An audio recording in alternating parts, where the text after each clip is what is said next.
Saludo cordialmente a los oyentes de este podcast literario. Hablamos de libros y figuras retóricas.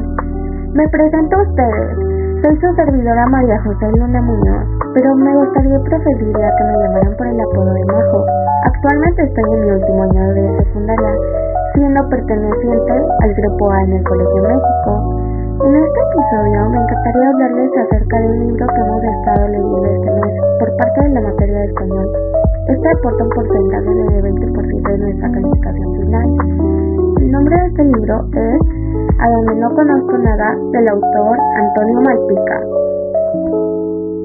Este libro se protagoniza por un niño de 14 años llamado Philip. Él vivía en Inglaterra en los años 1950, para ser más específicos, en Londres. Él estudiaba en St. Martin y la mayor parte de su vida había vivido en un ambiente lleno de violencia, hasta que un día pasó el límite. Tuvo una pelea con un chico de 18 años, alguien 4 años mayor que él, y así lo veía de una forma normal él. Pues podríamos decir que sí, ya que para Philip eso ya era algo común en su vida cotidiana, pero de todas maneras no tenemos que desviarnos del tema principal. Esta pelea terminó con Philip en una patrulla con el sargento Walsh, a quien Philip consideraba y llamaba su tío, aunque en realidad no lo fuera. Sin embargo, le consideraba así por la cercana relación que él tenía con su padre Oscar Downes.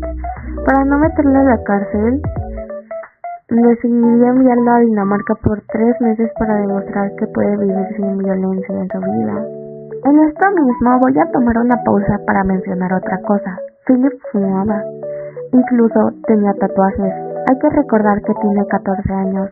Y para esto también debo agregar que es mi opinión. Pero Philip tenía simplemente 14 años. Aún era un menor de edad. Y al parecer, esas acciones no son buenas para alguien que ni siquiera había cumplido 18 años.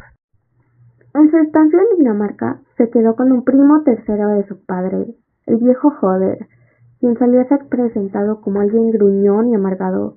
Philip le ayudaba con su taller mecánico, pero también tenía sus tiempos libres. En un momento conoció a Ole, quien era una persona con discapacidad, y por eso no se comportaba como una persona de su edad. Al inicio, Philip consideraba a Ole molesto, pero desde un momento en el que se dio cuenta cómo un grupo de hombres le dijeron que se quitara su ropa y se la diera a ellos, y se dio cuenta de cómo Ole accedía perfectamente, lo comprendió y empezó a ser más amable con él. También tenía a su hermana Marta, quien lo solía cuidar. También conoció a Tane mientras exploraba cerca de su mansión. Philip consideraba a Tane una persona algo mentirosa debido al tipo de historias que le contaba. Tane lo solía llamar Buana, es decir, tortuga. Con ella desarrolló una gran confianza y amistad, si se podría decir así. Hablaban de poemas. Tane le prestaba libros como Los 7 cuentos góticos y Memorias de África. A Tane se le decía así en un apodo por su nombre de Karen Blixen. Desde la primera vez vio una chica pálida de pelo negro, la cual solía ocupar de vestidos. Se enamoró completamente, pero no intentó nada porque ni siquiera la conocía. Sin embargo, terminó conociéndola por Tane con el motivo de que la ayudara en poesía y en ese tipo de cosas. Poco a poco la fue conociendo. Su nombre era Ellen Fries y era ciega. Al parecer, no había pasado nada en todas las visitas que Philip había hecho en su casa.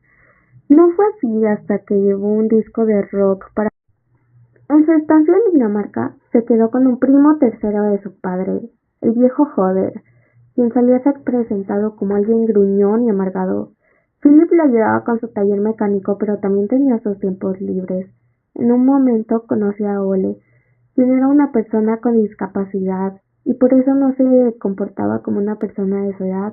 Al inicio, Philip consideraba a Ole molesto, pero desde un momento en el que se dio cuenta cómo un grupo de hombres le dijeron que se quitara su ropa y se la diera a ellos, y se dio cuenta de cómo Ole accedía perfectamente, lo comprendió y empezó a ser más amable con él. También tenía a su hermana Marta, quien lo solía cuidar. También conocí a Tane mientras exploraba cerca de su mansión. Philip consideraba a Tane una persona algo mentirosa debido al tipo de historias que le contaba. Tane lo solía llamar Buana, es decir, tortuga. Con ella desarrolló una gran confianza y amistad, si se podría decir así. Hablaban de poemas. Tane le prestaba libros como Los 7 cuentos góticos y Memorias de África. A Tane se le decía así en un apodo por su nombre de Karen Blixen. Desde la primera vez vio una chica pálida de pelo negro, la cual solía ocupar de vestidos. Se enamoró completamente, pero no intentó nada porque ni siquiera la conocía.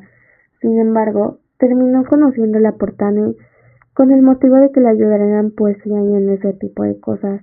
Poco a poco la fue conociendo. Su nombre era Ellen Fries y era ciega. Al parecer, no había pasado nada en todas las visitas que Philip había hecho en su casa. No fue así hasta que llevó un disco de rock para demostrárselo a Ellen. Esto hizo que sus hermanitos escucharan y bajaran. Sus nombres eran Joseph y Hedda. A partir de este momento empezaron a tener problemas con su padre.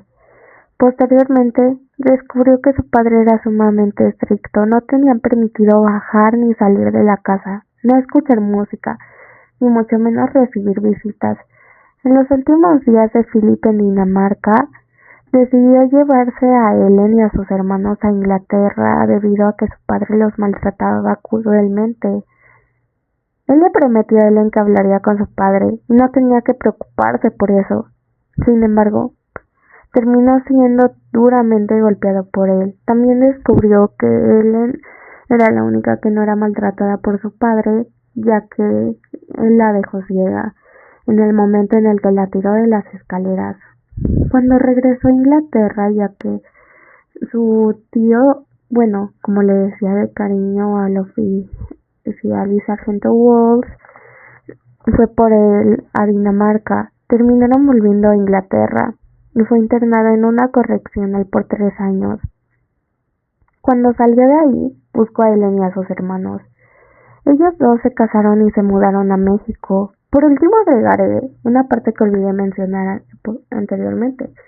Esta eran los emails. En el libro también nos muestran emails de Philip ya siendo una persona de la tercera edad con Alex, su nieto. Esto era en el año 2009, así que ya pasó demasiado tiempo. En estos emails se hablan de la vida del uno al otro. Philip comparando algunas cosas que Alex le cuenta que le suceden en su vida cotidiana. Sin embargo, Philip lo compara con cosas que él hacía en su juventud. Si hablamos de figuras literarias y las buscamos en este texto, claramente las podemos encontrar. Esto se debe a que es un recurso esencial en un texto narrativo.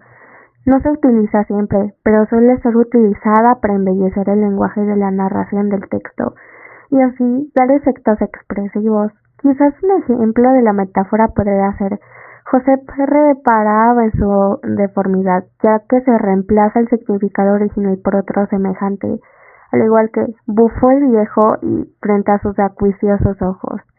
Un símil que también encontramos aquí es como si fuera a enfrentar al más rudo, violento y despiadado contrincante, ya que se establece una comparación entre dos cosas. Un hipérbole que encontré fue: las manos le sudaban como nunca, ya que se exagera algo de forma excesiva, y en este momento se refiere a sus manos. En mi más sincera y honesta opinión, al inicio del libro me pareció demasiado aburrido. No comprendía los emails, ya que no tenían nada que ver con la historia que se montaba en ese momento. Sin embargo, las cosas fueron avanzando y me empecé a interesar más por la historia desde el momento en el que Ellen y Philip empezaron a florecer en su querido amor. Al final de ellos dos me encantó totalmente. Lo estoy diciendo desde mi punto de vista. Yo, una persona que adora demasiado el género rom-com, es decir, comedias románticas. Por eso mismo, empecé a prestar más atención a este libro. A mí me parece que aborda la violencia, obviamente, pero igual la del amor y la superación personal. El cómo uno puede cambiar si así lo desea y está dispuesto a esto. Yo se lo recomendaría a un público no muy joven, pero tampoco muy mayor. Y con esto me refiero a gente entre 14 a 16 años. Quizás esto les podría motivar si no están llevando sus vidas en un buen camino, pero igual lo repito, la gente solo cambia si en verdad desean hacerlo. Y según todo lo que les he dicho, y en mi más humilde opinión, le daría al libro 3 de 5 estrellas. Supongo que eso es todo por hoy. Nos vemos hasta el siguiente episodio de Hablemos de libros y figuras. Bye, que estén bien.